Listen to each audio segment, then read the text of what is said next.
Daily. Taste the Daily. Erode மாவட்டம் பவானி அருகே கட்டுமான பணி நடைபெற்று வரும் வீட்டிலிருந்து எலக்ட்ரிக்கல் ஒயர் திருடிய 2 பேர் பிடிபட்டனர். ஜம்பை பகுதியைச் சேர்ந்த ராஜேந்திரன் புதிதாக வீடு கட்டி வருகிறார். வீட்டில் நடைபெற்ற பணிகளை பார்க்க சென்றபோது மின் இணைப்பு ஒயர்கள் வெட்டப்பட்டு இருப்பதைக் கண்டு அதிர்ச்சி அடைந்தார். அங்கு பொருத்தப்பட்டுள்ள சிசிடிவி கேமராவில் பதிவான காட்சிகளை ஆய்வு செய்ததில் அதிகாலை 4 மணிக்கு வந்த 2 பேர் ஒயர்களை துண்டித்து எடுத்துச் செல்லும் காட்சிகள் பதிவாகியிருந்தது. இருவரும் பிடிபட்ட நிலையில் அவர்களிடம் நடத்தப்பட்ட விசாரணையில் சேலத்தைச் சேர்ந்த பால்ராஜ் மற்றும் ஜாஃபர் என்பது தெரியவந்தது. விடியா ஸ்டாலின் ஆட்சியில் கொள்ளைச் சம்பவங்கள் தொடர்ந்து அரங்கேறி வருவதாக குற்றம் சாட்டப்படுகிறது.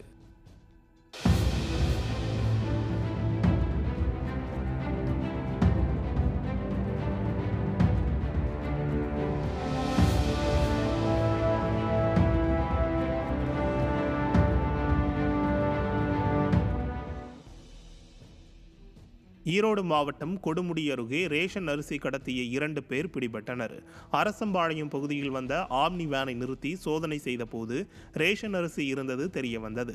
இதனையடுத்து கடத்தப்பட்ட 800 கிலோ ரேஷன் அரிசி மற்றும் ஆம்னி வேன் பறிமுதல் செய்யப்பட்டதுடன் ரேஷன் அரிசியை கடத்திய அபுதாகிர் மற்றும் ஷாதிக் அலி ஆகியோரும் பிடிபட்டனர். விசாரணையில் கரூர் மாவட்டத்தைச் சேர்ந்த சதீஷ்குமார் என்பவருக்காக ரேஷன் அரிசி கடத்தி சென்றது தெரிய வந்தது. விடியா ஸ்டாலின் ஆட்சியில் ரேஷன் பொருட்கள் கடத்தப்படுவது அதிகரித்துள்ளதாகவும் குடிமைப்பொருள் வழங்கல் துறையும் ஏவல் துறையும் ஆழ்ந்த நித்திரையில் இருப்பதாகவும் பொதுமக்கள் குற்றம் சாட்டுகின்றனர். கடலூர் மாவட்டம் பன்ருட்டியில் கள்ளச்சந்தையில் மதுபானங்களை விற்பனை செய்த இளைஞர் சிக்கினார். பன்ருட்டி அடுத்த வீராணம் ரோடு மேலப்பாளையம் பகுதியில் கிருபாகரன் என்பவர் புதுச்சேரி மதுபாட்டில்களை கடத்தி வந்து பதுக்கி வைத்து விற்பனையில் ஈடுபட்டு வருவது கண்டுபிடிக்கப்பட்டது. இதையடுத்து அவர் பிடிபட்ட நிலையில் அவர் வைத்திருந்த 91 மதுபாட்டில்கள் பறிமுதல் செய்யப்பட்டன.